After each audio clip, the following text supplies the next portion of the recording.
నమస్తే మేడం. నమస్తే. ఇప్పుడు ఈ పెహల్గామ్లో జరిగిన ఘటన అంటే ఒక్కసారిగా దేశమే కాదు ప్రపంచవ్యాప్తంగా కూడా ఉలిక్కిపడింది. పెద్ద ఇన్సిడెంట్. ఆల్మోస్ట్ ఒక 28 మంది యాత్రికులు, అలాగే ఇంకా ప్రాణాపాయ స్థితిలో ఆసుపత్రిలో ఉన్నవాళ్ళు. ఈ ఘటన ఎందుకో ప్రతి ఒక్కరిని కూడా కలిచివేస్తుంది. కొంతమంది ఏమో ఎందుకు అలాంటి ప్లేస్లకు వెళ్ళడం అనేవాళ్ళు, కొంతమంది అయితే అదొక మంచి టూరిస్ట్ ప్లేస్, పెహల్గామే చాలా బ్యూటిఫుల్ ప్లేస్, మినీ స్విట్జర్లాండ్ అని అంటుంటారు. ఈ జరిగిన ఉదంతం అంతా కళ్ళ ముందు కదలాడుతుంటే ఏం చెప్తారు ఈ విషయం మీద? ఏదేమైనా బాధాకరం అండి. ఎందుకు వెళ్ళారు అక్కడికి అంటే, ఈ దేశంలో ఏ మూలకైనా ఎక్కడికైనా వెళ్ళే హక్కు ప్రతి పౌరుడికి ఉంది. ఆ పౌరుడికి భద్రత కల్పించాల్సిన బాధ్యత ప్రభుత్వానికి. ఒక్కవేళ అంతగా ఇప్పుడు ఈ మధ్యకాలంలో తుంగభద్ర నదిలో ఒక చోటుకి మన హైదరాబాద్ నుంచి ఒక అమ్మాయి వెళ్ళి పడిపోయింది, చనిపోయింది. మైనంపల్లి అమ్మాయి. అయితే అక్కడ కనీసం సూచిక బోర్డులు కూడా లేవు. ఇప్పుడు అక్కడ సుడిగుండాలు ఉన్నాయి, అక్కడికి వెళ్ళకండి అని చెప్పి మామూలుగా అయితే ఏం చేస్తారు, మన కేబీఆర్ పార్క్లో ఏముంటుంది చెప్పండి, కొన్ని చోట్ల బోర్డులు ఉంటాయి, ఇది దాటి లోపలికి వెళ్ళొద్దు, నిషేధిత ప్రాంతం అని ఉంటుంది. వెళ్తే అప్పుడు మనది తప్పు అవుతుంది. కానీ మీరు ఎలవ చేసిన తర్వాత భద్రత ఇవ్వకపోతే ఎవరి తప్పు? ప్రభుత్వాందే తప్పు. ఇప్పుడు వాళ్ళు టెర్రరిస్టులు అని ఎందుకు అంటున్నాం వాళ్ళని? ఒక ఆలోచన ఉండదు వాళ్ళకి.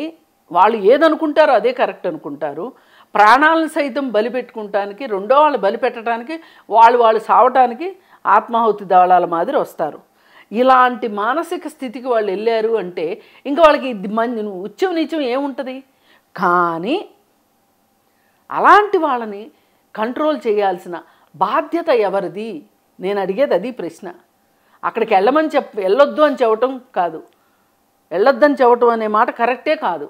కానీ వెళ్ళే హక్కు మనకుంది, వెళ్తాం. కానీ మనకు వెళ్ళాల్సిన ప్రతి ప్లేస్కి భద్రత కల్పించాలి. ఈ పాయింట్ ఎందుకు వచ్చింది అని అంటే, ఎందుకు వెళ్ళారనే విషయంలో ఎందుకు వచ్చిందంటే, అందులో ఒక నూతన జంట. సో అక్కడ ఆమె భర్తను కోల్పోవడము, అందులో పురుషులనే టార్గెట్గా చేసుకొని ఈ ఘాతుకానికి పాల్పడ్డన్న విషయంలో అరే అంటే ఇట్లా ఈ కాంటెస్ట్లో మాటలు ఎందుకు, మీకేం పోయే కాలం వచ్చింది, అంత రిస్కీ ఏరియాలకు పోవడం ఎందుకు అనేది ఇట్లా వచ్చింది. అసలు అది రిస్కీ ఏరియా కానే కాదు, అది సరిహద్దు ప్రాంతం. సరిహద్దు ప్రాంతంలో గస్తీ ఉండాలా అక్కర్లేదా, భద్రత ఉండాలా అక్కర్లేదా? ఎందుకు మిస్ అయిందంటారు? ఎందుకనంటే అంతమంది యాత్రికులు వచ్చేసి ఒక సంవత్సరంలోనే లక్షల కోట్లలో వచ్చి విజిట్ చేస్తున్న నేపథ్యము. ఎప్పుడు కూడా టెర్రరిస్టుల లక్ష్యం ఏముంటుంది అంటే, ఈ దేశం యొక్క ఈ పర్టికులర్ ప్రాంతం యొక్క ఆర్థిక మూలాల మీద దెబ్బ కొట్టాలి. ఇవాళ అది ఒక టూరిస్ట్ ప్లేస్లో అక్కడ తివాచీలు అమ్ముతారు, పూసలు అమ్ముతారు, ఇంకోటి అమ్ముతారు, చాలా అమ్ముతారు. వెళ్ళిన వాళ్ళకి ఆతిథ్యం ఇవ్వాలి. ఒక హోటల్ ఇండస్ట్రీ ఉంటుంది, ఒక గైడ్ ఇండస్ట్రీ ఉంటుంది, అలాగే అంతా వ్యాపారం జరుగుతుంటుంది అక్కడ. మరి ఇప్పుడు గుర్రాల మీద వెళ్ళాలి అక్కడికి ప్రయాణికులు, అమర్నాథ్ వెళ్ళడానికి. అమర్నాథ్ యాత్ర కూడా దీని పక్క నుంచి వెళ్తారు. కానీ ఇప్పుడు ఇక్కడ కూడా వీళ్ళు హోటల్లో స్టే చేసిన దగ్గర నుంచి నడవలేని వాళ్ళు గుర్రం మీద వెళ్తారు అక్కడికి. ఆ గుర్రం మీద తీసుకెళ్ళిన అతను కూడా, అతనికి కాళ్ళు చేతులు మరి వాళ్ళకి కూడా ఉపాధి ఉంటుంది. మరి ఇప్పుడు రేపొద్దున ఈ దీని మీద ఆధారపడిన వాళ్ళందరూ ఏమవ్వాలి? ఉపాధి దెబ్బతిన్నట్టేనంటే అది కూడా చెప్తారు కదా. ఓవరాల్గా దీని అంతా చైన్ సిస్టమ్ ఇది. అదే కదా. ఇప్పుడు ఇక్కడ హైదరాబాద్లో మనం ఉన్నాము, కాశ్మీర్లో వాళ్ళు అక్కడ ఉన్నారు. వాళ్ళకి మనం వెళ్ళి వాళ్ళ సేవలు తీసుకుని మనం డబ్బులు ఇస్తాం. అవును, మనం వెళ్ళి సేవలు తీసుకుంటేనే వాళ్ళకి డబ్బులు ఆదాయం. ఆర్థిక మూలాల మీద దెబ్బ కొట్టారా? పైగా ఈ కాశ్మీర్ మాది అనే ఒక ఉద్దేశంలో వాళ్ళు ఉన్నారా? ఈ రెండు వ్యవహారాల మీద ఇది జరిగింది. అయితే ఇక్కడ క్లియర్ కట్గా మనకు కనిపించేది ఏంటి అంటే, వాళ్ళేమి క్షిపణులతో వచ్చి దాడి చేయలే. వాళ్ళు నడిచి రావాల్సిందే. వాళ్ళకి మనకి బోర్డర్ ఎంత ఉంటుంది? ఆ బోర్డర్లో మీరు గస్తీ ఎందుకు పెట్టలేదు? ఇప్పుడు మెహదీపట్నం దగ్గర మిలిటరీ ఏరియా, అక్కడక్కడ చెక్ పోస్ట్ లాగా అక్కడి నుంచి మానిటరింగ్ చేస్తారు. ఏంటి ఏందనేది సిచ్యువేషన్. అంటే వాళ్ళకి ఎన్ని కిలోమీటర్ల దూరం నుంచి కనిపిస్తుంది టెలిస్కోప్ పెట్టుకుని చూస్తే? 5 కిలోమీటర్స్ వరకు ఉంటుంది ఈజీగా. ఈజీ ఉంటుంది ఈజీగా. అట్లా అది చాలా చిన్న వ్యవస్థ. పెద్ద ఖర్చు కూడా కాదు. అది కూడా చేయలేదంటే ఏమనుకోవాలి ఈ ప్రభుత్వానికి? వీళ్ళకి ఒకటే కావాలి, మోడీ గారు చక్కగా విహారయాత్రలకు వెళ్తాడు, అమిత్ షా గారికి ఈ వక్ఫ్ బోర్డు బిల్లు కావాలి, అజిత్ దోవల్ గారు అంతా బాగానే ఉందని ఫీల్ గుడ్ ఫ్యాక్టర్లో ఆయన ఉంటాడు. అలాంటప్పుడు పాలన ఎట్లా జరుగుతుంది? రాజ్నాథ్ సింగ్ గారు ఏం చేస్తారు? ఆయన రక్షణ మంత్రి. అమిత్ షా గారు ఎవరు? Home minister. ఆ ఇద్దరే. ఈ ఇద్దరిని మానిటరింగ్ చేయని మోడీది తప్పు. ఈ ముగ్గురు కలిసి అజిత్ దోవల్ ఏమీ చేయలేదేంటి, అజిత్ దోవల్తో పని చేయించుకోవాల్సిన బాధ్యత మీది. ఆయనకు పని చేయాల్సిన బాధ్యత ఉంది కాదనట్లా. మీరేం చేస్తున్నారు? ఈ మొత్తం జరిగిన దానికి ఈ నలుగురిదే బాధ్యత అంటాను నేను.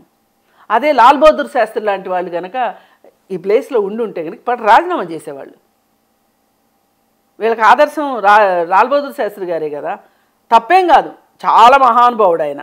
ఆయన గొప్పతనాల గురించి చెప్పటం గొప్ప కాదు, వాళ్ళు ఏం చేశారో అది ఆచరించి చూపించడం గొప్ప. మరి ఈ భద్రతా వైఫల్యం ఇదంతా ఎవరి చేతిలో ఉంటుంది? కేంద్ర ప్రభుత్వం చేతిలో ఉంటుంది. రాష్ట్ర ప్రభుత్వాల బాధ్యత కేంద్ర ప్రభుత్వం చేతిలో. ఎన్ఐఏ ఉంది. అవును. ఎన్ఐఏ వాళ్ళు వచ్చి హైదరాబాద్లో డాక్టర్ హరిగోపాల్ గారినో లేకపోతే పిఓడబ్ల్యూ సంధ్యనో అరెస్ట్ చేయడానికి వచ్చారనుకోండి, ఎన్ఐఏ వాళ్ళు లోకల్ పోలీస్ సపోర్ట్ తీసుకుంటారు అవసరం అనుకుంటే వాళ్ళు. అంతేగాని లోకల్ గవర్నమెంట్తో ఏం పని లేదు.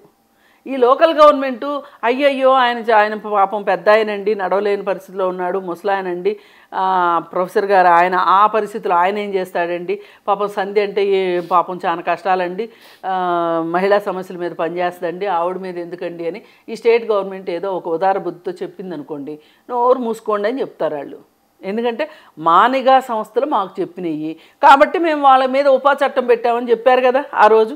అలాంటప్పుడు నిజంగానే ఇంటెలిజెన్స్ వ్యవస్థ ఇంత, అదే నేను అంటున్నా, ఇంటెలిజెన్స్ వ్యవస్థ ఫెయిల్యూరు, రక్షణ చర్యలు ఫెయిల్యూరు, అన్నీ వీళ్ళదే ఫెయిల్యూరు, ఈ నలుగురిదే ఫెయిల్యూరు. అక్కడ ఏం చేస్తుంది ఎన్ఐఏ? మరి మీకు ఎంత శాస్త్ర సాంకేతికత ఉంది అంటే పాత బస్తీలో మూల లోపల ఇరుకు సందుల్లో ఏ ఇంట్లో టెర్రరిస్ట్ ఉన్నాడో మీకు తెలుసు, పట్టుకెళ్తారు. అలాంటిది మీకు అంత పెద్ద లోయలో చాలా ఓపెన్గా ఉంటుంది కదా, అక్కడ మీకు ఎట్లా తెలియలేదు? ఒక మనిషి ఎలా వస్తాడు అసలు అంటే మన వాళ్ళల్లోనే ఒప్పందించిన వాళ్ళైనా ఉండాలి, లేదు అంటే అసలు అక్కడ పర్యవేక్షణ లేకుండా అయినా ఉండాలి. ఈ రెండిట్లో ఏదో ఒకటి జరగాలి. పూర్తిగా పర్యవేక్షణ లేకుండా ఉంటుందని మనం అనుకోవడం కూడా, అంటే పర్యవేక్షణ లోపం ఉంటుంది అనుకోవడంలో కూడా కొంత మీకు ఏమనిపించట్లే? కాదండి, ఇప్పుడు మొత్తం మీద ఒక 20 చెక్ పోస్టులు పెట్టారనుకోండి, 20 చెక్ పోస్టుల పైన ఎత్తైన ప్రదేశంలో నుంచొని 24 గంటలు మానిటరింగ్ చేస్తారనుకోండి. అనుమానాస్పదమైన ఏ కదలిక కనిపించినా సరే వెంటనే వాళ్ళ పై వాళ్ళకి వాళ్ళు చెప్తారు, వాళ్ళు అదేంటి అని మానిటరింగ్ చేస్తారు. అలాంటిది ఏమీ జరగకుండా నలుగురు మనుషులు ఆయుధాలతో ఎలా వచ్చారు? ఆయుధాలతో వచ్చేది కనిపించదా మీకు? ఆయుధాలు ఎక్కడ దాచుకుని వస్తారు వాళ్ళు? ఇప్పుడు పాక్ దీనిలో నుంచే వస్తారు కదా. నలుగురు కూడా కదా, 6 అనుకుంటా, మొత్తం నలుగురు అని చెప్పారు. 6 మెంబర్స్ ఆల్మోస్ట్. మొత్తం వాళ్ళు మంచి కనిపిస్తుంది, వాళ్ళు ఆయుధాలు పట్టుకొని వస్తుంది కూడా. పోనీ అది ఏమన్నా పెద్దగా సీక్రెట్స్ కూడా రాలా బాంబులు విసిరేసింది కూడా కాదు, ఒక ఊచకోతలాగా. ఎందుకనంటే వాళ్ళు మళ్ళీ ఇందులో కూడా మనకు ఒకటి పురుషుల్ని టార్గెట్గా చేసుకుని, ఎందుకంటే అక్కడ ఉన్న మహిళల్ని వాళ్ళు ఏమనలేదు, పిల్లల్ని ఏమనలేదు. దట్ పురుషుల్ని అదేదో కొంత అంటే హిందువా కాదా అనేది వాళ్ళు ఐడెంటిఫై చేసుకొని, అంటే ఒక ఊచకోతలాగా, అంటే వాళ్ళ బట్టలు కూడా విప్పించి, ఎందుకంటే బట్టలు విప్పించడానికి కొన్ని మనకు ఆ డెడ్ బాడీస్ ఇమేజెస్ విజువల్స్ తీస్తే అర్థమవుతుంది వాళ్ళ పైన బట్టలు లేవన్నట్టు. ఇంత జరిగింది అని వాళ్ళు చేసి ఉండొచ్చండి, వాళ్ళు చెయ్యరు అని ఎవ్వరో అనరు, అనకూడదు కూడా, ఎందుకంటే అనలేరు కూడా. అంటే ఇప్పుడు ఏం ఉద్దేశము, ఏం సాధించాలనేది ఏమీ లేదండి. టెర్రరిస్టులకి ఏముంటుంది చెప్పండి? ఏమి లక్ష్యం ఉంటుంది వాళ్ళకి? అంటే చాలా వాళ్ళు ఒక భయోత్పాతం సృష్టించాలి, వాళ్ళ ఉనికిని చాటుకోవాలి, వాళ్ళు ఏదైతే ఎవరి మీద అయితే కక్ష పెట్టుకున్నారో వాళ్ళపై వాళ్ళ ఆర్థిక మూలాలు దెబ్బతీయాలి, వాళ్ళ ఆ ప్రాంతాన్ని సర్వనాశనం చేయాలి, మాది కాశ్మీర్ మాదే అని చెప్పుకోవాలి వాళ్ళకి. అంతకుమించి ఏమీ లేదు ఇక్కడ. అలా దానికోసం వాళ్ళు ఏమైనా చేస్తారు. అసలు ఆడవాళ్ళని చంపేస్తే మటుకు ఏం చేయగలిగే వాళ్ళం మనం? ఏం లేదు కానీ కాకపోతే ఇక్కడ ఏమైందనంటే అంటే ఒక టార్గెటెడ్గా అనిపించింది. అంటే ఇక్కడ పురుషుల్ని అంటే నిన్న జరిగిన 28 మందో ఏమో కదా, అందులో టార్గెటెడ్గా పీపుల్ మనకి మెన్స్గా అనిపించారు ఎక్కువగా. అవును, కరెక్టే, వాళ్ళు చేశారు. వాళ్ళకి ఏంటి అంటే ఏదో అంటారు చూడండి, చెడులో మంచో మంచిలో చెడు అన్నట్టు వాళ్ళకి ఆడవాళ్ళు పిల్లలు నిస్సహాయులు అనే ఒక భావన ఉంటుంది వాళ్ళకి. ఇప్పుడు ఆడదాని మీద గెలిచి కూడా అది కూడా గెలిపేనా అని మాట్లాడతారు కదా. ఆడదాన్ని చంపితే ఏముంది, పిల్లలను చంపితే ఏముంది, మగవాళ్ళని చంపితే కదా మన గొప్పతనం అనే ఉద్దేశంతో వాళ్ళు. సో దీని ఎఫెక్ట్ ఇప్పుడు నిజంగా చెప్పాలంటే ఇప్పుడు కాశ్మీర్ ప్రాంతం అంతా కూడా బిజినెస్ పరంగా టోటల్గా, ఎందుకంటే చాలామంది దాని మీద డిపెండ్ అయ్యి టూరిజం మీద డిపెండ్ అయ్యి బతుకుతున్న వాళ్ళ సంఖ్య భారీగా ఉంది. బట్ ఇంత భయోత్పాతకంలో మళ్ళీ ఇదంతా రికవర్ అయ్యి మళ్ళీ టూరిస్టులు అటు, ఎందుకంటే కొన్ని వేల మంది ఆల్మోస్ట్ బుక్ చేసుకున్న వాళ్ళందరూ కూడా ఫ్లైట్ టికెట్లు క్యాన్సిల్ చేసుకున్నారు. ఎవరు కూడా ఇప్పుడు ధైర్యం చేసి పోరు కదా, ఎవరు పెట్టారు. ఈ నేపథ్యంలో ఇదంతా మళ్ళీ పాత స్థితికి రావాలి అంటే ఎంతకాలం పడుతుంది? ప్రభుత్వం ఎలాంటి ఒక హామీ ఇవ్వాల్సిన పరిస్థితి ఉంది? ఒక నమ్మకాన్ని కలిగించాలి. మేము పలానా గస్తీ చర్యలు తీసుకున్నామని చెప్పాలి, భద్రతా చర్యలు చేపట్టామని చెప్పాలి, పాక్ని మేము క్వశ్చన్ చేస్తాము, మీ భూభాగం నుంచి ఒక టెర్రరిస్ట్ మా దగ్గరకు వచ్చాడు అంటే దానికి మీ బాధ్యత లేదా అని ప్రశ్నించాలి. మనం ఐక్యరాజ్య సమితి భద్రతా మండలిలో దీని మీద చర్చ పెట్టాలి. అంటే అన్ని రకాలు చేయాల్సిందే. కాకపోతే వీళ్ళు ఏం చేశారంటే వీళ్ళకి మోడీ అమిత్ షాకి అప్పటికప్పుడు మాట్లాడడము వాగాడంబరము తెలుసు, కానీ పూర్తి దౌత్య నీతి. ఇప్పుడు నేను ఈ పని చేస్తే రాబోయే పరిణామాలకి ఏ పరిణామాలు వస్తాయి, వాటిని ఎలా ఎదుర్కొంటాను అనే విషయంలో వీళ్ళిద్దరికీ చాకచక్యం లేదు. ఆయన ఏదో అప్రచాణిక్యుడు అంటారు కానీ అమిత్ షాని, అది ఒట్టి పిచ్చి మాట అది. ఎందుకంటే వాళ్ళు ఎన్నోసార్లు ఒక నిర్ణయం తీసుకున్న తర్వాత ఆ నిర్ణయాన్ని రాబోయే పరిణామాలను ఊహించలేక వాళ్ళు తీసుకున్న చర్యలు ఎంత తప్పుడువో మనకి డిమానిటైజేషన్ చాలు. ఒక్క డిమానిటైజేషన్ దాంట్లో ఎన్ని సవరణలు తీసుకొచ్చారు చెప్పండి. వాళ్ళు ఏం చేయాలి? ఈ సవరణ చేయాల్సిన అవసరం వచ్చింది అంటే ఏంటి? పరిణామాలు సరిగా లేవనే కదా, పాజిటివ్గా లేవనే కదా. మరి ఇవన్నీ మీరు ఊహించొద్దా? అంటే మీకు పరిపాలన చేత కాదు అనేది అర్థమైపోయింది క్లియర్ కట్గా. అయితే ఇప్పుడు 370 రద్దు ఆర్టికల్ రద్దు చేసినంత మాత్రాన అదే సర్వరోగ నివారణ అనుకున్నారు వీళ్ళు. అది కాదు, అదొక్కటే కాదు. అదొక్కటి చేసినంత మాత్రాన ఏం జరిగిద్ది? 370 ఆర్టికల్ రద్దు చేస్తే సింపుల్గా అందరూ వెళ్ళి అక్కడ ఆస్తులు కొనుక్కుంటారు. డబ్బులు ఉన్న వాళ్ళందరూ వెళ్ళి కాశ్మీర్లో ఆస్తులు కొనుక్కుంటారు. అంతకంటే జరిగేది ఏమీ లేదు. ఏం ఒరిగింది చెప్పండి. మరి అలాంటప్పుడు అసలు ఇది జరగకూడదు. ఇంకా కాశ్మీర్ మీద వాళ్ళకే ప్రాణం చావాలి అంటే దీని ఇండికేషన్ ఏంది? ఎప్పటికైనా మాకు కాశ్మీర్లో హక్కు ఉంది అనుకుంటున్నారు వాళ్ళు. ఇట్లాంటి సమస్యలు వచ్చినప్పుడు చేయవలసింది ఏంటి అంటే, ఎవరో కొంతమంది మాకు 4 అక్షరాలు టైప్ చేయటం వచ్చు కదా అని చెప్పి టైపింగులు చేసేసి యుద్ధం చేయాల్సిందే. మోడీ గారు యుద్ధం చేయండి, మోడీ గారు యుద్ధం చేయండి, పాకిస్తాను పీచం అనచండి, ఇలా మాట్లాడితే సమస్యలు పరిష్కారం కావు. ఇదేదో ఆన్లైన్లో ఆర్డర్ పెట్టుకున్నట్టు యుద్ధం అంటే కాదు. యుద్ధం గురించి సరిగా అర్థం చేసుకుంటే యుద్ధం కావాలని ఎవడో కోరుకోడు, శాంతే కావాలనుకుంటాడు. ఏదైనా శాంతి ద్వారానే జరగాలి. ఏంటి చేయాలి ఇప్పుడు అంటే, ఇప్పుడు ఈయన ఒక 2-3 చర్యలు తీసుకున్నారు. నిన్న సింధు నదీ జలాలుని ఆపేశారు, పాక్కి బుద్ధి చెప్పాలి అని. వాళ్ళకి మనకి ఉన్న ఒక ప్రవేశ ద్వారం ఉంది, అది మూసేశారు. ఇట్లాంటి కొన్ని చర్యలు చేపట్టారు. ఇవి చెయ్యాలి. ఇవి చేసిన తర్వాత చెయ్యాల్సింది ఏంటి అంటే, అసలు ఎక్కడ తప్పు జరిగింది, భద్రతా వైఫల్యం ఎందుకు జరిగింది అనేది ఆలోచించుకోవాల్సిన అవసరం ఉంది. యుద్ధం చేయాల్సింది ఇట్లాంటి వాటి మీద. ఎవరైనా మాట్లాడితే ఇది మాట్లాడండి. యుద్ధం చేయాల్సింది ఎవరి అప్రమత్తత, ఎవరి అలసత్వం, దాని మీద యుద్ధం చేయమని చెప్పండి. అంతేగాని యుద్ధం చేయమని మట్టుకు చెప్పి ఇవన్నీ అసలు ఇవాళ మన దేశంలో యుద్ధం చేసేంత ఆర్థిక పరిస్థితులు ఉన్నాయా మన దగ్గర? ఇవాళ ఉన్న పెట్రోల్ రేట్లు ఏంటి, ద్రవ్యోల్బణం పరిస్థితులు ఏంటి, గవర్నమెంట్ ఉద్యోగస్తులకే జీతాలు పడతాయో లేదో తెలియదు, పెన్షన్లు వస్తాయో రాదో తెలియదు, పెన్షన్లు రిటైర్మెంట్ బెనిఫిట్స్ ఇచ్చే పరిస్థితి లేక వయోపరిమితి పెంచుకుంటూ వెళ్తున్న ఈ పరిస్థితుల్లో ఈ ప్రభుత్వాన్ని కాదు ఆ ప్రభుత్వం, నేను ఎవరు ఏ ఒక్కరిని పర్టికులర్గా విమర్శించట్లా, మన ఆర్థిక పరిస్థితి గురించి చెప్తున్నా. డబ్బులున్న వాళ్ళు మరీ డబ్బులున్న వాళ్ళు అవుతున్నారు. 99% మంది డబ్బులు లేకుండా ఉంటే 1% వాళ్ళు డబ్బులు ఉంటున్నాయి వాళ్ళ దగ్గర. ప్రపంచ నివేదికలు చెప్తున్నాయి, ఇదేదో మీరు నేను కూర్చుని బాతాకాని వేసేది కాదు. ఆర్థిక అసమానతలు తలెత్తుతాయని చెప్తున్నారు.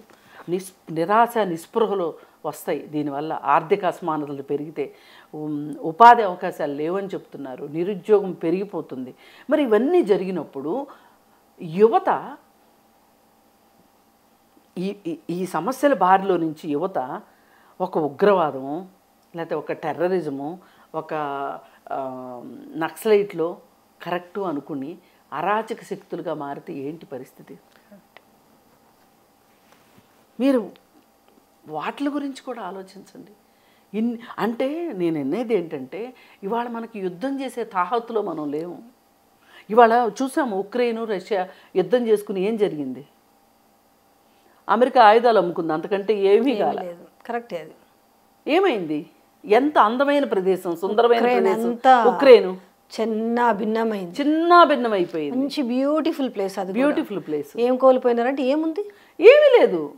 ఇప్పుడు వెళ్ళి బాగా చదువుకునే వాళ్ళు, మెడిసిన్ చేసేవాళ్ళు, అందమైన ప్రదేశాలు, బోల్డ్ షూటింగ్. ఇప్పటి వరకు అసలు అవి బిఫోర్ ఆఫ్టర్ చూస్తేనైతే మనకి గుండె లబలబలాడిపోతుంది. ఏముందాడ మొత్తం ఈరోజు శ్మశానం అయిపోయింది. ఏం సాధించారంటే ఫైనల్ ఏం సాధించాడు? వాళ్ళ ఆయుధాలు అమ్ముకొని వాళ్ళు బాగుపడ్డారేమో కానీ ఇప్పుడు ఇక్కడ కూడా యుద్ధం ఏమన్నా వస్తే అమెరికా బాగుపడుతుంది తప్పితే ఆయుధాలు అమ్ముకుని ఎవరు బాగుపడరు. ఇది బాగుపడే వ్యవహారం కాదు. అందుకే సాధ్యమైన వస్తుందా ఆ పరిస్థితి? ఇప్పుడు వాళ్ళు చేయవలసింది చేయకోకుండా వాళ్ళ హీరోయిజం చూపించుకోవాలి అనుకుంటే గనక, యుద్ధం మొదలైతే గనక అవ్వచ్చు. అందుకే కుక్క పని కుక్క చేయాలి, గాడిద పని గాడిద చేయాలి. ఒక ఆర్థిక మంత్రి ఏం చేయాలి, ఒక రక్షణ మంత్రి ఏం చేయాలి, ఒక హోం మంత్రి ఏం చేయాలి, ఒక ప్రధాని ఏం చేయాలి? మన దేశంలో ఏం జరుగుతుంది చెప్పండి? ప్రధాని ఏం చెప్తుంటాడు? 10th క్లాస్ పరీక్షలు వచ్చినాయి, పిల్లలు బాగా చదువుకోండి. అది ఒక ప్రధాని చెప్పాల్సిన మాట. ప్రజల్లో ఉంటుంది ప్రెస్, జర్నలిస్టులు ప్రజల్లో తిరుగుతూ ఉంటారు. ఎన్నో విషయాలు జర్నలిస్టులకు తెలుస్తాయి. నువ్వు ఈ 11 ఏళ్లలో ఒక్క ప్రెస్ మీట్ పెట్టని ప్రధానమంత్రి ఎవరంటే మోడీ. అదేమంటే నా మీద పడి గోల చేస్తారు. ఇప్పుడు మోడీని విమర్శించడానికి కూర్చుంది ఇక్కడ ఈవిడ అని. అవునా కాదా చెప్పండి? ఏ ముఖ్యమంత్రి అయినా ఏ ప్రధానమంత్రి అయినా ప్రెస్ మీట్ పెట్టుకుని ఉంటాడా? అసలు ప్రజలు ఏమనుకుంటున్నారో తెలియొద్దా? నువ్వు మన్ కీ బాత్ చెప్తున్నావు కరెక్టే, కానీ నీ బాధే నువ్వు చెప్తున్నావు, నీ ఉద్దేశాలే నువ్వు చెప్తున్నావు, నీ భావాలే నువ్వు చెప్తున్నావు. పంచుకుంటుంది ఏది ఇక్కడ? వాళ్ళు చెప్పేది కూడా వినాలి కదా. శుభ్రంగా ఉండండి, రోడ్లు బాగా ఊడ్చుకోండి, నువ్వు చెప్పాలా? పారిశుద్ధ్య శాఖ మంత్రి చెప్తే సరిపోద్ది. ఇందుక నిన్ను ప్రధానమంత్రిని చేసింది. అందుకని ఇప్పుడు వీళ్ళకి ఇది అంటే జనరల్గా డిస్కషన్ జరుగుతున్న నేపథ్యంలో ఇప్పుడు బీజేపీకి ఇది ఏమాత్రం అడ్వాంటేజ్ అయ్యే అవకాశం ఉంది, లేదంటే డిసడ్వాంటేజ్ అయ్యే అవకాశం ఉంది? వాళ్ళకి ఖచ్చితంగా అడ్వాంటేజే. వాళ్ళ అదృష్టానికే జరిగింది. ఎందుకంటే మొన్న అసలు ఈ ప్రభుత్వం ఏర్పడేదే కాదు. నితీష్ కుమార్, చంద్రబాబు నాయుడు వాళ్ళిద్దరూ వాళ్ళ పదవులు కాపాడుకోవటానికి బీజేపీకి సపోర్ట్ ఇచ్చారు, కానీ కూటమిలో చేరారు. కానీ యాక్చువల్గా అసలు మొన్న 420 వస్తాయంటే 240 220 వచ్చినాయి వాళ్ళకి. ఈ పరిస్థితుల్లో అంటే బీజేపీకి ప్రభ తగ్గిపోతుంది అనుకునే పరిస్థితిలో మొన్న ఎలక్షన్స్ జరిగినప్పుడు ఎలక్షన్స్ తర్వాత ఆయనే పిఎం అయ్యాడు. అవటానికి ఈ ఇద్దరు సహకరించారు. ఇప్పుడు ఈ ఘటన వల్ల ఇవాళ దేశభక్తి పొంగి పొరులుతుంది ఒక్కొక్కళ్ళలో. అవును, పొంగి పొర్లుతుంది. హిందూతత్వం అన్నప్పుడు మరి ఈ ప్రాణాలు పోగొట్టు కూడా కాపాడుకోవాల్సిన బాధ్యత ఉండలేదని ఈరోజు అదే యూత్ కూడా ప్రశ్నిస్తున్నారు. అంటే పోయిన తర్వాత కాదు కదా, మనుషులు పోయిన తర్వాత కాదు కదా హిందూతత్వము. ఇప్పుడు ఇక్కడ ఒక హిందూ చనిపోయాడా, ఇక్కడ క్రిస్టియన్ చదివా, పాయింట్ హిందువులు అది కాదు కానీ మనుషుల ప్రాణాలు పోయినాయి. మనుషులు అంతే. ఇంకా దాని మళ్ళీ హిందువులు ముస్లిమ్స్ అనుకుంటూ కూర్చోవడం కరెక్ట్ కాదు. ఇక్కడ జరిగింది దీన్ని మతం రంగు పులుముతున్నారు కానీ టెర్రరిజం రంగే ఉంది తప్పితే అక్కడ మతం రంగు లేదు. మతంగా పోట్లాడుకుంటున్నారు ఈ ప్రపంచంలో ఎవరన్నా అంటే గనక ఇజ్రాయెల్ పాలస్తీనా కొట్టుకుంటున్నారు మతం పేరుతోటి. ఇక్కడ జరిగింది అది. మతం అనేది అనుకోవడానికి వీల్లేదు. కాకపోతే ఆ టెర్రరిస్టులు పాక్ ప్రేరేపిత టెర్రరిస్టులు అవ్వడము, పాక్ నుంచే వచ్చారు కాబట్టి దీనికి మతం రంగు పులుముకుంది కానీ అదర్వైజ్ ఇది మతం రంగు అని అనుకోవటానికి లేదు. కేవలం కాశ్మీర్ మీద వాళ్ళకి కాంక్ష చావకే ఇదంతా జరిగింది. ఏది ఏమైనా తేట తెల్లం ఏంటి అంటే గనక కాశ్మీర్ని వాళ్ళకి ఇచ్చేది లేదు అని ఈ ప్రభుత్వం అనుకుంటుంది. ఇప్పుడు ఒకవేళ ఈ గొడవలన్నీ సమసిపోతాయి కదండి, కాశ్మీర్ని కొంత భాగమైన వాళ్ళకి ఇవ్వండి అన్నామనుకోండి, ఇప్పుడు మిమ్మల్ని నన్ను ఇద్దరిని పట్టుకుని కొడతారు. ఈ రగడ ఇలా జరగవలసిందే, ఈ నెగడు ఇలా ఉండవలసిందే, దీనిలో చలిగాచుకోవాల్సిందే, రాజకీయ నాయకులు ఈ వంక పెట్టుకుని ఉండాల్సిందే. ఇప్పుడు దీన్ని రాజకీయం ఎందుకు చేస్తున్నారనిపించిందంటే నాకు, అక్కడంతా మా బీజేపీ ప్రభుత్వం కాదు, మా బీజేపీ ప్రభుత్వం అయితే ఇలా జరిగేది కాదు అని చెప్పి మాట్లాడారు. దేశంలో నేను అదే అంటున్నా, దేశంలో అసలు ఇప్పుడు బాలాసోర్లో ఏం జరిగింది? పుల్వామా ఘటన మీ ప్రభుత్వం ఉన్నప్పుడేగా.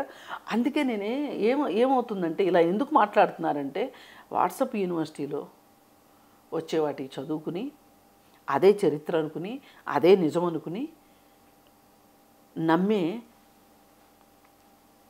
వాళ్ళు ఎక్కువయ్యారు ఇవాళ సమాజంలో. ఇవాళ ఒక సెల్ ఫోన్ ఉంటే చాలు, పని ఉన్నా లేకపోయినా పర్వాలా, అమ్మ బాబు ఏదో రకంగా అన్నం పెడతారు. ఈ సెల్ ఫోన్లో వచ్చి చూసుకోవడం ఇదే నిజమని నమ్మటం.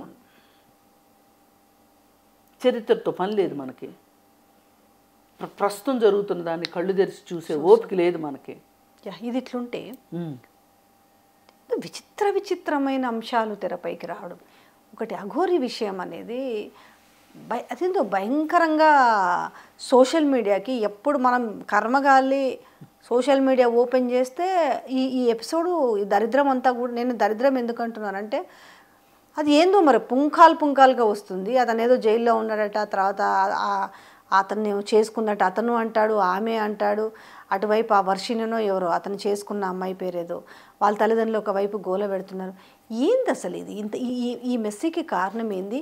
ఇది ఎటు టర్న్ తీసుకుంటుంది అసలు? ఏమీ లేదండి, అందరూ మాయగాళ్ళలాగా వీడు కూడా ఒక మాయగాడు. కాకపోతే వేషం మార్చాడు. అఘోరి వేషం అయితే బాగుంటుంది అనుకున్నాడు, వేసి కరెక్ట్ టైంలో ఎంట్రీ ఇచ్చాడు. హైదరాబాద్లో ఎంట్రీ ఇచ్చి ఏది ముత్యాలమ్మ టెంపుల్ అప్పుడు ఇచ్చాడు. ఇచ్చి ఇంకా తర్వాత గుళ్ళ దగ్గరికి వెళ్ళి పేచీలు పెట్టడం, నువ్వు బట్టలు వేసుకుని రాకపోతే గుళ్ళోకి రానివ్వము, సభ్య సమాజంలో తిరగటానికి వీల్లేదు అంటే కంప్లీట్గా తను న్యూడ్గా ఉండే తిరిగాడు కొంతకాలం. సోషల్ మీడియా వాళ్ళు కూడా న్యూడ్గా ఉన్నవి కూడా చేశారు, ఇంటర్వ్యూస్ చేశారు. వాడిని ఏదో చాలా పెద్దవాడిని చేసేశారు. డే 1 నుంచి నేనైతే ఇది గర్వంగా చెప్పగలను, వాడు అఘోరి కాదు. మొదట్లో అయితే ట్రాన్స్జెండర్ అనుకున్నా. ట్రాన్స్జెండర్ శ్రీనివాస్ అలియాస్ పింకీ అని పిలవండి అని మొత్తుకుని చెప్పా ఛానల్స్కి. ఇప్పుడు ట్రాన్స్జెండర్ కూడా కాదు వాడు. ఇప్పుడు తేలింది వాడు జస్ట్ మాయల మరాఠీ శ్రీనివాస్ అంతే. ఈ ట్రాన్స్జెండర్ అవ్వడము అంటే ఒక పురుషుడు నేను పురుషుణ్ణి కాదు నేను స్త్రీని అని అతను నమ్మాలి. అతనిలో హార్మోన్స్ స్త్రీల హార్మోన్లు ఉండాలి. అప్పుడు మాత్రమే అతను ట్రాన్స్జెండర్ అవుతాడు.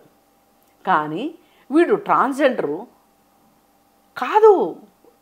పొరపాటున అతనికి ఇన్ఫెక్షన్ వచ్చి అతను సర్జరీ చేయించుకోవాల్సి వచ్చింది. అలాంటి వాడికి మనసులో ఏముంటుంది? నేను మగాడిననే ఉంటుంది. అందుకే ఆ రాధిక అన్న అమ్మాయితోటి నా పెళ్ళామా ముద్దులు పెళ్ళామా అని మాట్లాడాడు. అంటే ఒక ట్రాన్స్జెండర్ ఉమెన్ ఎప్పుడు కూడా తను భారీగా ఉండటానికి ఇష్టపడుతుంది కానీ భర్తగా ఉండటానికి ఇష్టపడదు. భర్తగానే ఉండాల్సి వస్తే అసలు ఇంకా ట్రాన్స్జెండర్ అవటం దేనికి? మగాడిగానే ఉండేదిగా. అక్కడే మనము వాడి మోసం అది. అది ఆ వీడియో బయటకు వచ్చిన రోజు నుంచి నేను వాడిని ట్రాన్స్జెండర్ అని కూడా అనట్లా. కేవలం మాయల మరాఠీ 420 శ్రీనివాస్, దట్స్ ఆల్. అయితే వీడికి ఇంత రావడం వెనకమాల, అంటే ఈ ఒక వర్షిని దొరకడం వెనకమాల అపియరెన్స్ చూసైనా కూడా అమ్మాయిలు సరే కాస్త జనరల్గా టీనేజ్ అమ్మాయిలు సరే లవ్ చేయడానికో లేకపోతే చేసుకోవడానికో కాస్త వాడు కనీసం చూసుకుంటారు కదా. వీళ్ళు కూడా మామూలు అమ్మాయిలు కాదండి, వీళ్ళు కూడా మామూలు అమ్మాయిలు కాదు. వీళ్ళు ఎలాంటి అమ్మాయిలు అంటే, ఇప్పుడు రాధికాని తీసుకుందాం ఫస్ట్. ఎందుకంటే వర్షిని కంటే ముందు రాధిక ఉంది వీడి జీవితంలో. రాధిక డివోర్సీ అట. డివోర్స్ అయినంత మాత్రాన పెద్ద కొంపలే మునిగేదేమీ లేదు.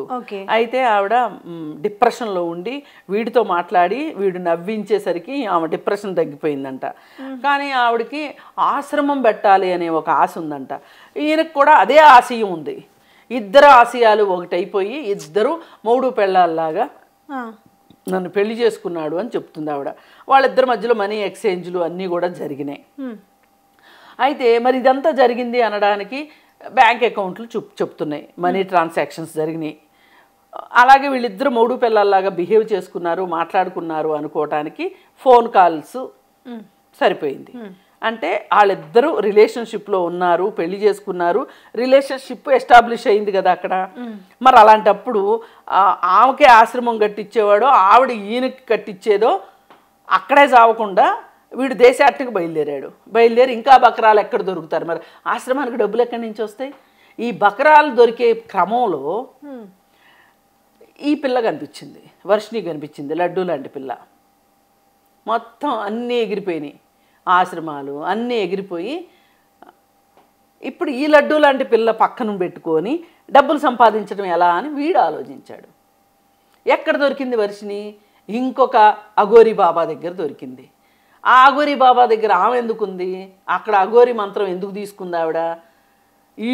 ఈ అమ్మాయి ఇంట్లో విష్ణు అనే ఒక పరాన్నజీవి, ఆశపోతు తల్లి, తాగుబోతు తండ్రి, సోమరిపోతు తమ్ముడు, అన్న, వీళ్ళందరూ కలిసి ఈ అమ్మాయిని నీకు చాలా మహిమలు ఉన్నాయమ్మా, నువ్వు అఘోరి మాతవమ్మా అని చెప్పి ఆ సొంత తల్లి దగ్గరుండి విష్ణువుకి అప్పచెప్పింది కూతుర్ని. అప్పచెప్పకపోతే విష్ణువు ఎట్లా తీసుకెళ్తాడు అక్కడికి? ఇప్పుడు వచ్చి స్టూడియోలో కూర్చుని వలవల ఏడిస్తే అయిపోయిందా? ఒక ఆడపిల్లని పెంచడం ఎట్లా, అవసరమైనప్పుడు కాపాడుకోవడం ఎట్లా, ఆడపిల్ల కోసం అవసరమైతే త్యాగం చేయడం ఎట్లా అనేది తెలియాల్సింది పోయి ఆశపోతులాగా కూతుర్ని అడ్డం పెట్టుకుని డబ్బులు సంపాదించుకోవాలనుకుంటే ఇప్పుడు జరిగింది ఇది. ఆ బాబా దగ్గరికి తీసుకెళ్లారు. ఆ బాబా దగ్గరికి తీసుకెళ్తే ఆయన మంత్రోపదేశం చేశాడంట. ఏమి పనులు మొదలు కాలేదంట. ఈలోపు ఈ శ్రీనివాసు అనే 420 కిలాడిగాడు అక్కడికి వచ్చాడు. అక్కడికి వచ్చిన తర్వాత వీడిని చూసిన తర్వాత వీడికేదో చాలా మహిమలు ఉన్నాయి అని చెప్పి ఈ విష్ణుగాడు అనుకుని ఆయన ఏదో పప్పు సాంబార్లా ఉన్నాడులే అని చెప్పి వీడిని వేసుకుని బయలుదేరారు. తీసుకొచ్చుకుని ఇంట్లో పెట్టుకున్నారు. ఎవరిని? వీడిని, శ్రీనివాస్ గారిని. ముక్కు మొహం తెలియని వాడిని ఒక ఆడపిల్ల ఉన్న ఇంట్లో తీసుకొచ్చి పెట్టుకుంటారా? పెట్టుకున్నారు. పెట్టుకుని ఆడికి సకల సౌకర్యాలు ఇచ్చి, మందిచ్చి, తిండి ఇచ్చి, అన్నీ ఇచ్చి, ఆడపిల్లలు కూడా ఇచ్చి చేస్తే ఆడికేం ఆలోచన వచ్చింది? రాధిక చూస్తే ఉంది, అదేదో గడబొంగులాగా ఉంది, పైగా డివోర్సీ అయిపోయింది, నాకెందుకు ఈ లడ్డు లాంటి పిల్ల దొరికింది అని చెప్పి అసలు వీళ్ళందరికీ డబ్బులు పంచేది ఏంటి? మనం డబ్బులు సంపాదించి మనమే జల్సా చేద్దాం, నిన్ను మహారాణిని చేస్తా, ఆశ్రమానికి రాణిని చేసేస్తా, నీకు ఇంతంత బంగారం కొని పెడతా, అది కొని పెడతా, ఇది కొని పెడతా అంటే వాడనికి మాలబడిపోయింది ఈ వర్షిని. వెళ్ళి గుజరాత్ దాకా వెళ్ళారు. గుజరాత్ దాకా వెళ్ళాక వీళ్ళు ఏమైనా వదిలేరా? ఇంకా వీళ్ళకి ఆశ చావాలా? ఆ విష్ణు వాళ్ళ బ్రదరు ఇద్దరు కలిసి గుజరాత్ వెళ్ళి పట్టుకొచ్చారు. పట్టుకొస్తే మళ్ళీ వెళ్ళి న్యూస్ ఛానల్లో కూర్చొని నాకు నా అఘోరియే కావాలి అని కూర్చుంది. దానికి అప్పటికి కూడా అర్థం కాల, ఇది అఘోరి కాదు, ట్రాన్స్జెండర్ కాదు, మోస్ట్ ఎలిజిబుల్ బ్యాచులర్ అని అర్థం కాల. అర్థం అయి ఉంటుందేమో ఇప్పటికైతే అతను ఎలిజిబుల్ బ్యాచులర్ అని అర్థం. అందుకే వదలట్లే. ఎట్లా సంపాదిస్తారు? పోనీ అతను చెప్పి సరే ఓకే, ఈ ప్రేమను ఈ ఎఫెక్షన్ ఏదో పాడి పక్కనే పెట్టినా కూడా వాడు నిన్ను మహారాణి చేస్తాను, ఆశ్రమాలు కడతాను, ఒంటి నిండా బంగారంతో కిరీటాలు పెడతాను ఏదో చెప్పుంటాడు. ఎట్లా పాసిబిలిటీ అవుతుంది? మరి వాళ్ళు ఎవరో 10 లక్షలు వేసారుగా, నేను కాక మొన్న ఎవరో ఎమ్మెల్యే 5 లక్షలు ఇచ్చాడంట. ఇంక ఇప్పుడు చాలా మంది ఇచ్చారు, కన్నంలో దొంగల్లాగా బయటికి రావట్లేదు. వీడేదో పూజలు చేస్తాడని వీడి మీద నమ్మకం. వేణుస్వామి నమ్మలా? నేనేం తక్కువ వేణుస్వామి కన్నా? వేణుస్వామి కూడా అదే చెప్తాడుగా, వామాచార పద్ధతిలో పూజలు చేస్తాను. వీడు కూడా నేను వామాచార పద్ధతిలో పూజలు చేస్తాను అంటున్నాడు. నమ్ముతున్న వాళ్ళందరూ ఎర్రి గొర్రెలు అంతే. జరుగుతుంది వీళ్ళ మోసానికి, వాళ్ళ అత్యాశకి.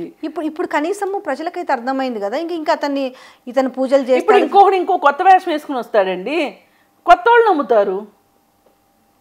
ఇప్పుడు ఈ కథ కంచికి అంటే ఎట్లా చేరింది? కథ కంచికి చేరింది. ఇద్దరిని అరెస్ట్ చేశారు, తీసుకొచ్చారు. 9 లక్షల ఎంతో చిల్లర వేసిన ఆవిడ కేసు పెట్టింది, చీటింగ్ కేసు. తీసుకొచ్చి జైల్లో పెట్టారు. ఇప్పుడు ఆ అమ్మాయినేమో తల్లిదండ్రులు మాతో రమ్మని చెప్తే నేను రాను అంది. అందుకని ఆ అమ్మాయిని బయట ఎక్కడ ఉంచాలో అర్థం కాక ఆ అమ్మాయిని కస్తూర్బా ట్రస్ట్ హాస్టల్లో పెట్టారు. కానీ ఆ అమ్మాయి మేజర్ కదా, తనకు నచ్చినట్టు ఉండొచ్చు కదా. నచ్చినట్టు ఉండొచ్చు, ఇప్పుడు ఎక్కడ ఉంటుంది? ఇట్లాంటి వాళ్ళకి ఏదో ఒక రీహాబిలిటేషన్ అయితే ఇవ్వాలి. రీహాబ్ అవుతుందా? ప్రయత్నం చేస్తే అవుతుంది. నాకు అనిపించింది అసలు మాట్లాడాలి ఆ అమ్మాయితోటి, అసలు ఏంటి ఆ అమ్మాయి మానసిక స్థితి. ఇట్లా ఇప్పుడు ఆ అమ్మాయి అటు చదువుకి కాకుండా అయిపోయింది, ఇటు తల్లిదండ్రులకి కాకుండా అయిపోయింది. ఆ అమ్మాయికి ఆదాయం లేదు ప్రస్తుతం. ఈ మూడు లేని ఒక ఆడపిల్ల గడప దాటి బయటకు వస్తే మహిళల పరిస్థితి ఎట్లా ఉంది? డబ్బు కోసం భర్త మీదో తండ్రి మీదో ఆధారపడాలి అన్నట్లుగానే ఉందిగా. ఇప్పటి వరకు ఆ అమ్మాయికి ఒక ప్రొఫెషన్ లేదు. ఆ అమ్మాయి ఎంచుకున్న ప్రొఫెషన్ ఏంటి? భక్తి. అఘోరి మాత, ఈమె మాత అయిపోవాలంట అర్జెంటుగా. మరి ఎంత తలకాయలో వరద మట్టి లేకపోతే అఘోరి మాత అవుతుంది. ఇప్పుడు ఈ అమ్మాయి రిహాబ్ అయినాక ఇటు తల్లిదండ్రుల దగ్గరికి చేరుద్దా, లేదంటే ఆ అమ్మాయి మళ్ళీ అక్కడికి వెళ్తుందా అనేది ఇప్పుడు క్వశ్చన్ మార్క్. ఇప్పుడు వీడి 14 రోజులు రిమాండ్ చేశారు. వీడికి బెయిల్ వచ్చింది. ఎంతో పాటు చచ్చుంటారు ఖైదీలు, నేను చూసి జడుచుకొని చచ్చుంటారేమో జైల్లో. అట్లా కాదు, ఇప్పుడు నిన్న ఎవరో అడుగుతున్నారు, జైల్లో జుట్టు గిట్టు అంత కత్తిరించి అంత మనిషిని చేస్తారా కాస్త మూసుకున్న పాన్స్ పౌడర్ బూడిది కాదు పాడు కాదు సతమతం అవుతున్నారు.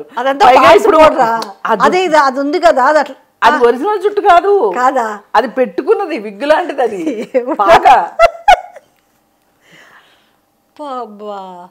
అది అది బూడిద కాదు, పాన్స్ పౌడరు.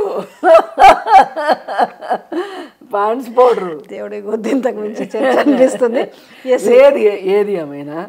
ఏది ఏమైనా కనీసం ప్రస్తుతానికి ఇప్పుడు కూడా ఎవరన్నా వెర్రి గొర్రెలాగా మోసపోతే మనమే వాళ్ళ గురించి బెట్టింగ్ యాప్స్ నుంచి మొదలు పెడితే, జ్యోతిష్యుల దగ్గర నుంచి మొదలు పెడితే, ఈ సన్నాసులు లాంటి బాబాల నుంచి మొదలు పెడితే ప్రజలు నమ్ముతున్నారు కాబట్టి వీళ్ళు ఇట్లా తయారవుతున్నారు. ఆన్లైన్ లో హెయిర్ ఆయిల్ కా నుంచి మొదలు పెడితే వాడెవడో ఏందో హక్కి పిక్కి అంటాడు. ఏం జనాలు ఇప్పుడు అంటే నాకు ఇది వచ్చినాక గుర్తొచ్చినాక వచ్చింది, మొన్న హక్కీ పిక్కి హెయిర్ ఆయిల్ అనేసి ఒకటి పేరు కూడా బలి గమ్మత్తుకుంటుంది ఉందట ఊరు. అరే వాడు ఎంతమంది చిన్న చిన్న సెలబ్రిటీస్ నుంచి పెద్ద అలీ లాంటి వాళ్ళు కూడా వెళ్ళి దానికి ఎండార్స్ ప్రమోషన్స్ చేశారు. పిచ్చి పట్టినట్టు తెప్పించుకుంటారు, జుట్టు పెరుగుడు పక్కన పెట్టు తప్పితే. గతంలో మీకు గుర్తుందా, నేను పేర్లు ఎందుకు చెప్పి, న్యూజెన్ ఆయిల్ అయితే మీరు జాగ్రత్త చేతికి గ్లౌజులు వేసుకోకుండా పోతే మీ చేతికి ఎంటికలు ముడుస్తాయని.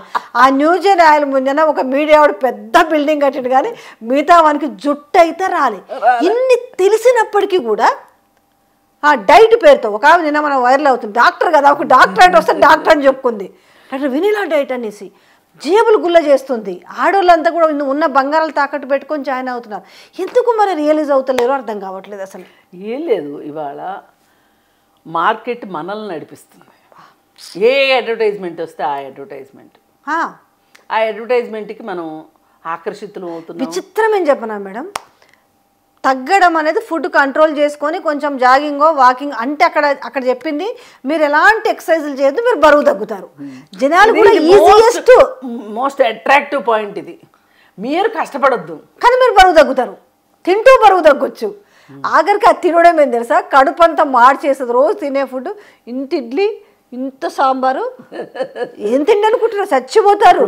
మొన్న ఆవిడెవరో ఒక ఇంటర్వ్యూలో చెప్తుంది, అంతకుముందు కోతలు కోసింది, నా బ్యాగ్ 70 లక్షలు నేను పెట్టుకున్న ఉంగరాలు అని చెప్పింది కదా ఆవిడ. బేవక్క కాదు, ఇంకొక అమ్మాయి. ఏం తింటారమ్మా అంటే వారం మొత్తం మీద 2 చపాతీలు తింటారంట. వారం మొత్తంలో 1 చపాతీ అంటారు కాసేపు, 2 చపాతీలు అంటారు కాసేపు. Is it possible? అసలు అవుతుందా? ఎక్కడండి ఇన్ని చెప్తుంటాం. వీళ్ళు మొత్తము మానసిక అసమతుల్యతతోటి బాధపడుతున్నారని నేను అనుకుంటున్నా. వీళ్ళు పెద్ద మానసిక రోగులు. ఇలా కబుర్లు కాకరకాయలు చెప్పేవాళ్ళు. అసలు నువ్వేం బిజినెస్ చేస్తావమ్మా అంటే నేను నిజంగానే ఏమనుకున్నానంటే ఆ తల్లిదండ్రులు సరిగా లేరు అని, ఆ బ్యాగులు రేట్లు ఎక్కువ అవన్నీ చెప్పిన ఆవిడ. చెప్పి ఆవిడ పేరు మనం దీనిలో నెట్లో సెర్చ్ చేస్తే అంత వారం ఏమి లేదు. ఎందుకు ఇలా అబద్ధాలు చెప్పాలి? వాళ్ళని కొన్ని ఛానల్స్ వాళ్ళు ఇంటర్వ్యూలు చేసి వాళ్ళకి ప్రమోషన్ ఇస్తున్నారు. ఇప్పుడు వినేలకి ప్రమోషన్ ఇచ్చిన ఛానల్ వాళ్ళకి కూడా బాగా దెబ్బపడేలా ఉందంట. అసలు నన్ను అడిగితే అసలు ఏంటో తెలియకోకుండా ప్రమోట్ చేసినందుకు మిమ్మల్ని కూడా శిక్షించాల్సిందే. ఇప్పుడు మహేష్ బాబుకి ఈడీ నోటీసులు వచ్చినట్టు. డాక్టర్ కాకుండా డాక్టరేట్కి వీళ్ళకి ఇంత పిచ్చా? వాళ్ళు మోసం చేయడానికి సిద్ధపడ్డారండి. వాళ్ళు మోసం చేయడానికి సిద్ధపడ్డారు. వాళ్ళ తరఫున మీరు ఎందుకు వచ్చారనేది నా ప్రశ్న.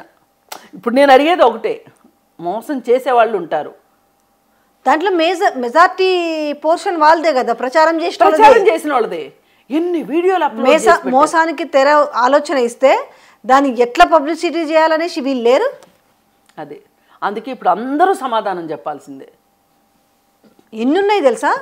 ఒక సదరు ఛానల్ నుంచి వచ్చే దాంట్లో బాధితులు ఎంతమంది ఉన్నారు తెలుసా? అప్రోచ్ అవుతుంటే ఏమని చేయాలనో అర్థం కాకుండా ఆ ఆడోళ్ళని అడ్డుగా పెట్టుకొని టైలరింగ్ ఏదో ఉంది, వాళ్ళన్నీ మేమే పెడతామని 6.5 లక్షలు ఫ్రాంచైజీ ఫీజు తీసుకుని అది దిక్కున్న చోట చెప్పుకోపోండి అంటే ఒక్కొక్కరు ఫోన్లు చేసి చెప్తారు. ఒకరేమో మోసం చేస్తుంటే ఇంకొకడేమో దాన్ని టేకప్ చేయాల్సిన బాధ్యతకు వచ్చింది ఈరోజు. ఏంటో అర్థం కానీ ఈ సింగర్ ప్రవస్తి విషయం కూడా బాగా, అంటే దానికి కౌంటర్ అటాక్లు ఉంది. నాకు అందులో ఒక్క కాన్స్పరెన్సీ కనిపించింది. మిగతా అంతా కూడా ఏంటంటే సరే ఓకే, ఆ అమ్మాయికి బాధ కలిగిందా, ఏం కలిగింది, దాన్ని ఏం సొల్యూషన్ ఎత్తుకుందా ఏమో తెలుసా. జ్ఞాపిక వాళ్ళది బాగలేదు, పాడతా తీయగా బాలుగారు ఉన్నప్పుడు బాగుంది, తర్వాత బాగలేదు, జడ్జీలు అంత ఇట్లా బిహేవ్ చేసిరు, ఇట్లా సో అండ్ సో XYZ చెప్పింది. దాంట్లో భాగంగా అమ్మాయి సరిగమప షో మాత్రం చాలా బాగుంది, అది రియాలిటీ షోని. ఒకే వీడియోలో అమ్మాయి ఏం చెప్తుంది, తర్వాత మిగతా ఛానల్స్ ఇంటర్వ్యూ చేసినప్పుడు ఏం చెప్తుందనంటే ఎవరు దయచేసి రియాలిటీ షోలకి రావద్దు అని చెప్తుంది. బాగుంది, ఫైన్. కానీ మళ్ళీ నువ్వు ఆ షో బాగుంది అంటున్నారు కదా, ఏంది ఓవరాల్గా దీన్ని ఎట్లా చెప్పగలుగుతారు? ఒకటే సింపుల్, ఒకప్పుడు మీరు నేను కూడా ఒక ప్లాట్ఫామ్లో కలిసి పనిచేసిన ప్లాట్ఫామ్లో పిల్లల్ని ఇలాగా అబ్యూజ్ చేయొద్దు, వాళ్ళ బాల్యంతో ఆడుకోవద్దు, పసి మనసులతో చెలగాట ఆడొద్దు, రియాలిటీ షోలు వద్దు అని చెప్పి చాలాసార్లు చేసినాం కూడా, మనం చాలాసార్లు చేసాం. నేను ఇప్పటికీ అదే స్టాండ్లో ఉన్నా. ఒక 14 ఏళ్ల వరకు చిన్నపిల్లల్ని పనిలో పెట్టుకోవద్దు, బాలకార్మికులు 14 ఏళ్ళు, అవును 14 ఏళ్ళలోపు పెట్టుకోకూడదు. శిక్ష పెట్టుకుంటే శిక్ష. అసలు నన్ను అడిగితే ఈ రియాలిటీ షోలన్నిటికీ పర్మిషన్ ఇచ్చి ఈ రియాలిటీ షోల ద్వారా వాళ్ళ బాల్యాన్ని చిదిమేస్తున్నారు. బాల కార్మికులకు ఉంది చూడొచ్చు, ఎందుకు తెలుసా? వీళ్ళు కూడా అగ్రిమెంట్ ఉంటుంది, అన్నిటికీ మీరు ఒప్పుకొని దీంట్లో ఇదవుతున్నారు అనేది ఒక అగ్రిమెంట్ ఉంటుంది. ఇక్కడ తల్లిదండ్రుల దగ్గర నుంచి, అవును, షో నిర్వాహకుల దగ్గర నుంచి అప్పచెప్తారు తీసుకుపోయి పిల్లల్ని తీసుకెళ్ళిపోయి షో నిర్వాహకులకి. వాళ్ళు ఎట్లా కావాలంటే అట్లా వాళ్ళు చాకరీ చేయించుకుంటారు ఒక విధంగా. ఛానల్స్ వాళ్ళు కావచ్చు, ఈ మొత్తం వ్యాపారమేగా. అవును. ఇక్కడ ఏమైనా సమస్య ఉందా, లేకపోతే ఆ పిల్లలకి ఏమన్నా వాళ్ళ ఎలివేషన్ ఏమన్నా ఉందా? ఏముంది? ఎన్ని గంటలంటే అన్ని గంటలు రిహార్సల్స్, చదువు చట్టుబండలైపోయి ఎందుకు చేస్తున్నారు అసలు? అసలు ఈ ప్రవస్థ చాలా చిన్నప్పుడు అమ్మా నేను నిన్ను ఒళ్ళో కూర్చోబెట్టుకున్నామని ఒకళ్ళంటే నేను ఒళ్ళో బాలుగారు ఒళ్ళో ఈ ఒళ్ళో కూర్చునే అంత చిన్న పిల్లలతోటి షోలు ఎందుకు చేస్తున్నారమ్మా మీరు? వాళ్ళకి అసలు ఒక పోటీ అంటే ఏం తెలుసు? పోటీని ఎలా పోటీలాగా చూడాలని ఎలా తెలుసు వాళ్ళకి? గెలుపు ఓటములు సహజమని వాళ్ళకి ఎలా తెలుసు? చిన్న పిల్లలు వాళ్ళు మానసికంగా ఎంత క్షోభ. ఈ చిన్నపిల్లలది వచ్చినప్పుడు వినటానికి చూడడానికి ఏమో సరదాగా ఉంటుంది, కానీ ఏ రోజైతే ఎలిమినేషన్ రౌండ్ ఉంటుందో ఆ రోజు తట్టుకోలేరు. టీవీ పెట్టబుద్ధి కాదు. నేను టీవీ పెట్టకుండా ఆపేసేదాన్ని ఎలిమినేషన్ రౌండ్ అంటే. నాకెందుకో చూడటం ఇష్టంగా అనిపించేది కాదు. ఈ ఎలిమినేషన్ అసలు డామ్ డామ్ డూమ్ డూమ్ డూమ్ డామ్ డామ్ డామ్ ఎలిమినేషన్ అని వీళ్ళు ఇచ్చే బిల్డప్ కలర్ చూసే వాళ్ళకు కూడా మనకి ఎంత బిల్డప్ ఇస్తున్నారండి వాళ్ళు. మొన్న ఎగ్జాంపుల్గా మీరు చెప్పిన దానికి నేను ఎందుకు అగ్రి అవుతున్నానంటే, వినాయక చవితికి జనరల్గా పిల్లలకు చిన్న చిన్న కాంపిటీషన్స్ పెడుతుంటాం కదా. అయితే దాంట్లో చిన్న చిన్నవి ఈ మ్యూజికల్ చైర్స్ కానీ బెలూన్స్ ఆట కానీ అసలు ఓడిపోయిన తర్వాత పిల్లలు ఏడుస్తుంటారు. అంటే ఎందుకంటే మనం చూస్తున్నాం దాదాపుకి ఎన్ని అవర్స్ మళ్ళీ బెలూన్ తిరిగి ఇచ్చేంత వరకు మళ్ళీ దాన్ని అక్సెప్ట్ చేయరు. అవును. అంటే దీన్ని బట్టి రియాలిటీ షోలలో మానసికంగా వాళ్ళు ఎంత కుంగిపోతారు పిల్లలు తెలియదు. ఇవాళ పావు మార్కు తక్కువ వస్తే బాధపడిపోయే పిల్లలు ఉన్నారు ఈరోజు. ఇట్లాంటి పరిస్థితుల్లో పైగా ఇవాళ ఇన్స్టంట్ కాలం. ఒకప్పుడు ఇన్స్టంట్ కాఫీ ఇన్స్టంట్ టీ అంటే నవ్వుకునేవాళ్ళం. అట్లాంటిది వాళ్ళ ఇన్స్టంట్ ఫుడ్ వచ్చేసింది. ప్రతిదీ ఇన్స్టంట్ జస్టిస్. ఏదైనా మాకు ఇన్స్టంట్ కావాలి అనుకునే ఒక ప్రాబ్లం నుంచి కావాలనుకోవడమే కాదు, ఈ ఇన్స్టంట్గా బయటకు వచ్చేది కూడా ఉంటుంది, ఆవేశం కూడా ఉంటుంది, ద్వేషం ఉంటుంది, కోపం ఉంటుంది. ఇప్పుడు వాళ్ళమ్మ ఒకరోజు సునీత చెప్తున్నారు కదా, సింగర్ సునీత ఎలిమినేషన్ చేసిన రోజున ఆవిడొచ్చి మా ముందు వచ్చి చాలా గొడవ చేసింది అని చెప్తున్నారు. ఆ తల్లి అలా చేయడం కూడా కరెక్ట్ కాదు. సంయమనం పాటించాలి. ఇప్పుడు పిల్లలకు మీరు ఏం నేర్పించాలి? అమ్మ పోటీకి వెళ్ళిన అందరూ గెలవరు, ఫస్ట్ వస్తే వాళ్ళు ఫస్ట్ వస్తారు, సెకండ్ థర్డ్ వస్తారు. ఇదేమి పబ్లిక్ ఎగ్జామ్ కాదు. పరీక్ష రాసిన వాళ్ళందరికీ ఎవరో తెలియకోకుండా ర్యాండమ్గా, ఇప్పుడు నేను పరీక్ష రాశా, నా పేపర్ ఎవరు దిద్దే వాళ్ళకి నేను తెలీదు, నాకు దిద్దేవాళ్ళు తెలియదు. అక్కడ కావాలని చేసేది ఉండదు, అది వేరు. ఇక్కడ ఎదురుగా జడ్జిలు కూర్చుంటారు. నిజంగానే జడ్జిలే కూడా తప్పు చేశారు అనుకుందాం పోనీ, ఆ ముగ్గురు అలా చేసే వ్యక్తుల ఎక్కడి నుంచి వచ్చారు ఆ ముగ్గురు? ఎంత స్ట్రగుల్స్ నుంచి వచ్చారు ఆ ముగ్గురు? ఎంత కష్టాలు పడి నిలబడ్డారు? ఒకప్పుడు మొత్తం పాటలు రాసే వాళ్ళ దగ్గర నుంచి పాడే వాళ్ళ దగ్గర నుంచి ఒక బ్రాహ్మణికల్ పట్టు ఉన్న దాని నుంచి ఇవాళ ఒక చంద్రబోసు వచ్చారంటే, ఒక కీరవాణి వచ్చారు అంటే, కానీ పాపం సునీత గారు ఆ కేటగిరీలో వచ్చారని నేను అనను. ఆవిడ విద్వత్తుండే వచ్చారు.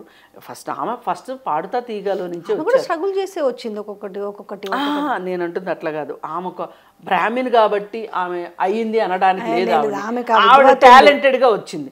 మరి అంత ముగ్గురు టాలెంటెడ్గా ఉన్నవాళ్ళు కింద నుంచి గ్రౌండ్ లెవెల్ నుంచి స్ట్రగుల్స్ అవుతూ వచ్చిన వాళ్ళ జడ్జిల్ని ఒక మాట అనేయడం ఎంతవరకు కరెక్టు ఆలోచించాలి. ఒకవేళ ఆ అమ్మాయి అలా ఫీల్ అవుతుంటే ఆ తల్లైనా బుజ్జగించాల్సిన అవసరం ఉంది. ఇక్కడ మీకు ఒక సమస్య వచ్చింది, సమస్యను పరిష్కారం చేసుకునే మార్గాలు చాలా అవసరమైనవి. ప్రాబ్లమ్ సాల్వింగ్ థియరీస్ అని ఉంటాయి. మనం అవసరమైతే కొన్నిసార్లు నెగ్గలేము అనుకున్నప్పుడు తగ్గడం కూడా కరెక్టే. అదేదో సినిమాలో చెప్పినట్టు, ఎక్కడ నగ్గాలో ఎక్కడ తగ్గాలో, ఎక్కడ నెగ్గాలో అక్కడ తగ్గాలో, ఎక్కడ తగ్గాలో అక్కడ మన టైం కానప్పుడు. మీరు ఈవేళ అంటే ఇక్కడ అసలు ఏ సమస్య లేకుండా నిప్పు లేనిదే పొగ మట్టుకు రాదు. సమస్య ఉంది, కానీ ఈ సమస్యని వీళ్ళు డీల్ చేయడం చేతగాక అందరి కేసులు రుద్దారు. అక్కడ ఖచ్చితంగా ప్రొడక్షన్ వాళ్ళతోటి వీళ్ళకి సమస్య ఉంది ఆ అమ్మాయికి. ఎందుకు అంటే ఆమె వచ్చి ఆ ప్రొడక్షన్ ఆవిడ వచ్చి ఏదేదో వివరణలు ఇస్తుంది, కానీ అవన్నీ కాదు అని ఈ అమ్మాయి చూపించే మెసేజ్ని బట్టి మనకు అర్థమవుతుంది. ఈ అమ్మాయి అంత బేస్లెస్గా ఏం మాట్లాడట్ల ప్రవస్తి. ఇవాళ గెలవలేకపోవచ్చు, గెలిచే సత్తా అమ్మాయికి లేకపోవచ్చు, అంటే పొలుకుబడి పరంగా డబ్బుల పరంగా ఇలా లేకపోవచ్చు. కానీ నిజం ఇప్పుడు గెలిచేదంతా న్యాయం కాదు, అన్నిసార్లు న్యాయం గెలవదు. అలా ఓకే. అయితే ఇక్కడ ప్రవస్తి మదర్ బయటికి వచ్చి మాట్లాడడంలో మనము అంటే ఒక దగ్గర అన్యాయం జరిగినప్పుడు 1కి 100 సార్లు ఆలోచించి బయటకు వస్తాం. అంటే ఇదంతా సోషల్ మీడియా ప్రపంచం. ఏది మాట్లాడినా కూడా క్షణాల్లో పాకుతున్న నేపథ్యంలో ఏం క్లారిటీ కోసము, ఏమి న్యాయం కోసము ఈరోజు బయటకు వచ్చి వీళ్ళు ఫైట్ చేస్తారు అనుకోవచ్చు. ఏం న్యాయం జరిగే అవకాశం ఉంది ఇక్కడ? ఇప్పుడు కీరవాణి పైన మాట్లాడారు ఫర్ సపోజ్, సునీత గురించి, సింగర్ సునీత గురించి, ఎవరి గురించి అన్నా మాట్లాడినివ్వండి, ఇక్కడ వీళ్ళు అనుకున్నది ఏది వీళ్ళకి జరగదు. ఎందుకంటే ఇప్పుడు సమస్యని సమస్యగా ప్రజెంట్ చేయటం ఒకటి, సమస్యకి పరిష్కారం కోసం ప్రజెంట్ చేయటం ఒకటి, రెండు ఉంటాయి ఇక్కడ. వీళ్ళకున్న ఆవేశము, వీళ్ళకున్న భావోద్వేగాలు అదుపు లేకపోవటము, అవి చూస్తే కనుక వీళ్ళకి వాళ్ళ ప్రాబ్లమ్ సాల్వ్ చేసుకునే శక్తియుక్తులు ఉన్నాయని నేను అనుకోవట్లా. పైగా వాళ్ళకి ఏంటంటే ఇక్కడ బాగాలేదు ఇంకెక్కడో బాగుంటుంది, దూరపు కొండలు నునుపు అనే ఒక ఉద్దేశంలో కూడా షోని పొగడ్డం అనేది దూరపు కొండలు నునుపు అన్నట్లుంది. అక్కడికి వెళ్తే తెలుస్తుంది అక్కడ ఎలా ఉంటుంది అనేది. ఏది ఏమైనా ఛానల్కి, జడ్జిలకి మధ్య ఈ కంటెస్టెంట్స్కి అందరినీ కలుపుకుని పోవాల్సింది ప్రొడక్షన్ హౌస్ ఎవరైతే ఉంటారో వాళ్ళు చాలా చాలా నిజాయితీగా, నెక్కచ్చగా, చాలా స్నేహభావంతో ఉంటేనే ఇలాంటి షోస్ ముందుకెళ్తాయి. దీనివల్ల వాళ్ళు ఏం నేర్చుకుంటారు? పోనీ వీళ్ళు పక్కన పెడదాం, ప్రవస్తి వాళ్ళని పక్కన పెడదాము. ఇప్పుడు ఏదైతే ఉందో ఇప్పుడు జ్ఞాపిక వాళ్ళు కావచ్చు, లేదు జడ్జిలు కావచ్చు, ఏమన్నా వాళ్ళలో ఒక రిగ్రెట్ పాయింట్ ఉంటుండొచ్చునా? అంటే అదే మేము ఇది చేయకుండా ఉండాల్సి ఉంటుంది, నేను ఇంకా ఫర్దర్గా కమింగ్ జరిగే వాటిలో మేము జాగ్రత్త పడతామనేదన్నా కొంచెం అని ఉంటుందా? మనుషులు అంత తొందరగా నేర్చుకుంటే మనుషులు ఎలా ఎందుకుంటాయి? అది కూడా కరెక్ట్. ఇది ఇప్పుడు నిజానికి మనకి బిగ్ బాస్ షో దొరుకుతుంది. నిజానికి బిగ్ బాస్ షో పెద్దవాళ్ళతో చేయాల్సింది చిన్నవాళ్ళతో చేయాల్సింది పెద్దవాళ్ళతో చేస్తున్నారు ఇవాళ. అసలు తలకిందులు ప్రపంచం అని అందుకే అంటది ఎప్పుడు ఈ ప్రపంచాన్ని, నా కంప్లైంట్ అదే, తలకిందులు ప్రపంచం అని.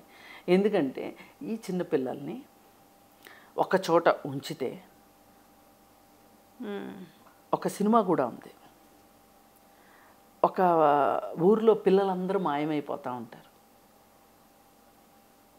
ఈ పిల్లలందరినీ తీసుకెళ్ళి మరో ప్రపంచం ఏదో ఉందండి సినిమా పేరు. ఎందుకు ఇలా చేస్తారు అంటే పిల్లలకి ఈర్ష్య ద్వేషాలకి అన్నిటికీ ఒక మంచి వ్యక్తిత్వం వచ్చేలాగా తల్లిదండ్రులు నేర్పలేకపోతున్నారు అని చెప్పి ఒక చోట వాళ్ళని విడిగా పెట్టి వాళ్ళకి మంచి బుద్ధులు నేర్పిస్తారు ఆ సినిమాలో. ఇక్కడ మనము వేరే ఇక్కడ తీసుకుంటే కనుక ఈ చిన్నపిల్లలతోటి బిగ్ బాస్ హౌస్లో వాళ్ళకి కావాల్సిన ఎక్స్ట్రా కరిక్యులర్ యాక్టివిటీస్ నేర్పించడానికి వీళ్ళని పెడితే గనక చాలా బాగుంటుంది. ఎందుకు ఆలోచన రాలే వాళ్ళకి? ఎందుకు వస్తుంది? ఇప్పుడు వీళ్ళు వెకిల్ చేష్టలు చేయరు కదా పిల్లలు. ఇప్పుడు జనాలంతా ఊహించుకునేది ఏంటి, ఈ బిగ్ బాస్లో ఉన్న ఈ ఆడోళ్ళు మగోళ్ళు కలిసి ఏం చేస్తుంటారబ్బా అనే వెకిల్ చేష్టలు, వెకిలి ఆలోచనలు చూసే వాళ్ళకి ఉన్నాయి, చేసే వాళ్ళకి ఉన్నాయి. అందుకే ఏది మార్కెట్ అయితే అదే అమ్ముతుంది బిజినెస్. మాకు కావాల్సింది చివరిగా ఏం నేర్చుకోవచ్చు దీని ద్వారా? ఇప్పుడు ఏమీ నేర్చుకునేది లేదు. మీరు నేను మొదటి నుంచి ఫైట్ చేసినట్టు ఇప్పుడు కూడా అసలు ఈ 14 ఏళ్ల లోపు రియాలిటీ షోలే వద్దు. Thank you so much. Thank you.